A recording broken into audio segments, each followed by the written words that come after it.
Yeah, let's talk a little bit quick before we get into games of the week. It was something that you thought was very important, and I agree with you. And I hope that he is the future head coach for the New York Giants. Ron Rivera fired. Surprised? Not after hearing the interview from David Tepper, who's the owner. He's taking over for Jerry Richardson. And I think it's a very honorable approach. He just wants to look at candidates now. Why wait 4 weeks? Let's just start assessing our options rather than doing it behind a guy's back who has a lot of respect. I know Ron Rivera, maybe not the most strategic coach. Like some of his decision making is pretty bizarre, but at the same time he commands respect, and I know that locker room really plays for him. So, and the fact that he's accomplished a lot, 3 straight NFC South champions, I believe, from 2013 to 2015. Obviously went to the Super Bowl in that 15 season. So he's someone that's very credible, and I like the fact that they came as like, okay, we just have to look at our options. Why wait? So I think at first I was shocked, but then after you listen to what Tepper was saying, it makes total sense. I am praying to the football gods that he's a head coach for the Giants. Pat Shurmur, no respect, none. You got to go. It's just ran its course. I think I'm a big fan of what do players say about you when you're gone, right? A lot of people, they get traded or they leave a place and then they kind of just bash a dude, right? Like no one really said anything nice about Mike McCarthy, right? You see it time and time again. A guy leaves and then it's like, oh, that guy sucked. We didn't like him.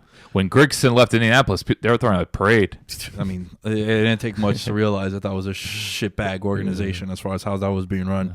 But a lot of people took to Twitter, social media, and everyone from Ryan Khalil to Cam Newton to McCaffrey honoring Greg Olson, Ron Rivera and showing love to him. That's what the Giants need. And I think that it's not going to take long for him to start interviewing. I think he's going to be a head coach next year. He should be a head coach. I always thought he was kind of underrated. Like he got the big reputation, Riverboat Ron, being a guy who liked to go for it, and he kind of became a fan of the analytics as far as like, it's 4th and 1. Why should I punt? Why not go for it? And I just think it's something that he should go to a team that needs a culture change. And right now, like for the New York Giants, and sorry, I'm going to talk about my team. The Giants are one of the more poorly run organizations in the NFL the last couple of years. It's not being talked about enough. Do you know since 2017, who has more wins, the Cleveland Browns or the New York Giants? Oh, Cleveland Browns. And that factors in an 0-16 season. Browns were half decent last year. Giants in 2017, after going 11-5, 3-13, 5-11, 2-10 at the time we're recording, going into week 14, right? Remove the 11-5 season, 6-10, 6-10, 7-9. Now you're gonna say, "Yo, Lamb, you guys won a Super Bowl." I understand, and I'm beyond happy for it. What would you do for a Super Bowl? A lot of inappropriate things, maybe too. Get a little wild. Yeah. But the Giants have been a shitbag organization for a very long time, and the thing that has covered it up has been the Super Bowl wins, obviously, and also that 11-5 year.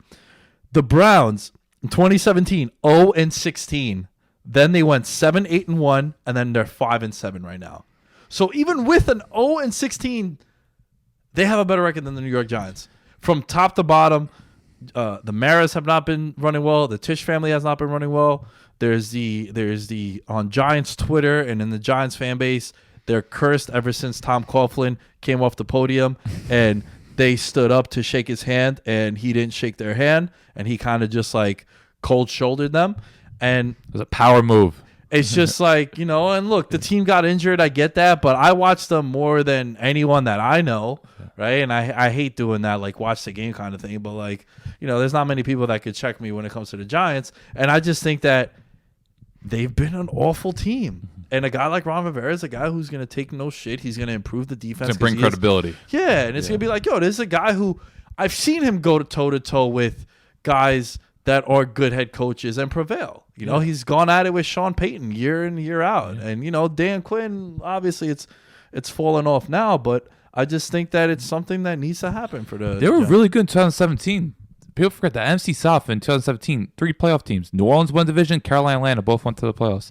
So it's not like a situation like the Giants where the Panthers have been awful. It's like, no, they made the playoffs in 2017. They lost the Saints in the wild card. And when they've missed the playoffs, it's like, they missed the playoffs in 2016, right? Well, the Falcons went to the Super Bowl. Right. They've had to run through the Saints, who have been a premier team in the NFL since Peyton. And so I think Ron Rivera is a guy who is definitely going to be a head coach, and I think he's going to be a head coach now. And I think if you're a team like, like the Giants. You said culture change. What I view as culture change, a team like the Jaguars, Giants, or Redskins. Now, I can't advocate any person in the world to work for the Redskins, so I'm going to eliminate the Redskins. Whoever takes that job, good luck to you. For me, I think it's Giants and Jaguars are the two best choices. I don't think a team like Dallas or Atlanta should get Ron Rivera. I think they need to get an offensive mind coach just where they're at. Yeah. In terms of a franchise, I think they just have to take a chance on some offensive mind coach. But team like the Giants or the Jaguars, they just need someone to go in there, bring some credibility, and just establish something. Because I think both teams are really lacking in that department. And look, Ron Rivera, he has a resume, and I think he's someone that hasn't really burnt bridges. It's not like a Mike McCarthy situation where it's like, okay, he's clearly out of his depth. He's been riding Rodgers' coattails for years. Ron Rivera did a lot of good things for Carolina, and he's not far removed from being the coach of a team that it was Super Bowl caliber. I think another underrated thing, and I got to give a shout out to Jess, Danny's wife, our buddy Danny. She was like, yo, I think that they got rid of Ron Rivera because he didn't want to get rid of Cam.